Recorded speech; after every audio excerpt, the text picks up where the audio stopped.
नमस्कार, कसे आहेत सगळे? बरे आहेत ना? तुमच्या इच्छा, आकांक्षा, मनोकामना गणपती बाप्पा पूर्ण करू देत आणि तुमचा हा दिवस खूप छान जाऊ देत. तर आज आपण मुळ्याचा ठेचा बनवणार आहोत. परवाच्या मी व्हिडिओमध्ये मुळ्याची चटणी दाखवली होती. तर या व्हिडिओमध्ये आपण मुळ्याचा ठेचा बघणार आहोत. तर मुळा जनरली खाल्ला जात नाही, खूप तिखट असतो असं म्हणतात. तर हा ठेचा खाल्ला तर मुलंसुद्धा अक्षरशः 2 काय 3 चपात्या किंवा भाकरी पण संपवतील. तर चला तर मग आपण हा व्हिडिओ बघूया, ही रेसिपी बघूया. आणि जर तुम्हाला आवडली असेल तर नक्की तुम्ही घरी करून बघा. तर चला तर मग त्याचं साहित्य, कृती आणि तो ठेचा कसा करतात हे आपण बघूया. तर आपण मुळ्याची चटणी करणार आहोत. तर त्यासाठी मी तेल तापत ठेवलेलं आहे आणि आता आपण यामध्ये थोडीशी मोहरी घालून घेऊया. तर मोहरी तडतडायला लागली आहे. आता यामध्ये जिरे टाकूया. तर जिरे पण तडतडायला लागले आहेत. आता यामध्ये आपण आलं लसूण पेस्ट मी करून घेतलेली आहे, ठेचून घेतलं आहे आलं लसूण, ते आपण यामध्ये घातलेलं आहे. आणि आता मी हे छानपैकी भाजून घेत आहे. आता हे छानपैकी भाजून घेऊया. आता यामध्ये आपण मुळा घातलेला, मुळा खिसून घेतला आहे, धुवून खिसून घेतलेला मुळा आहे. तर आपण मुळा खिसून घेतलेला आपण यामध्ये घातलेला आहे. तर आता हे सगळं परतून घेऊया छानपैकी.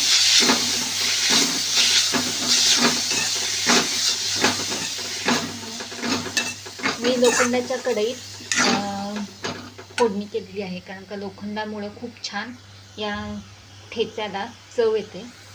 तुम्ही काहीही म्हणू शकता, चटणी म्हणू शकता किंवा ठेचा म्हणू शकता. तर मी ठेचा म्हणते याला. तर याला खूप छान चव येते लोखंडाच्या कढईत केल्यामुळे. आता यामध्ये आपण हळद टाकून घेऊया.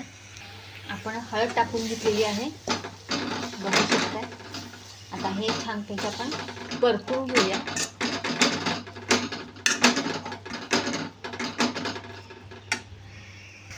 तर आम्ही परतून घेतलेला आहे. आता आपण याला वाफ काढून घ्यायची आपण. तर मी वाफ काढायला ठेवलेली आहे. 10 मिनटं आपण वाफ काढून घेऊया.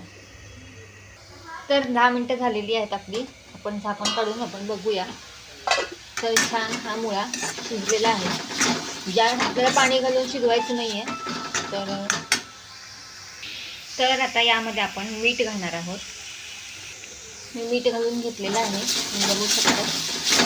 आता यामध्ये आपण थोडंसं 1 चमचाभर दाण्याचं कूट घालून घेऊया.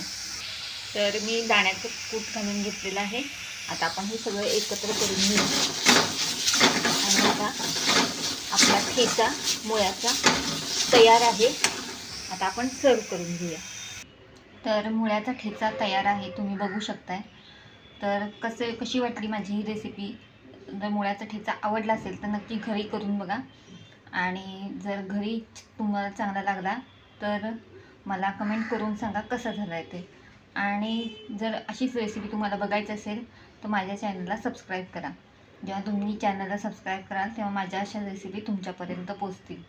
तर आपण पुढच्या व्हिडिओमध्ये असंच एक रेसिपी घेऊन भेटूया. तोपर्यंत धन्यवाद.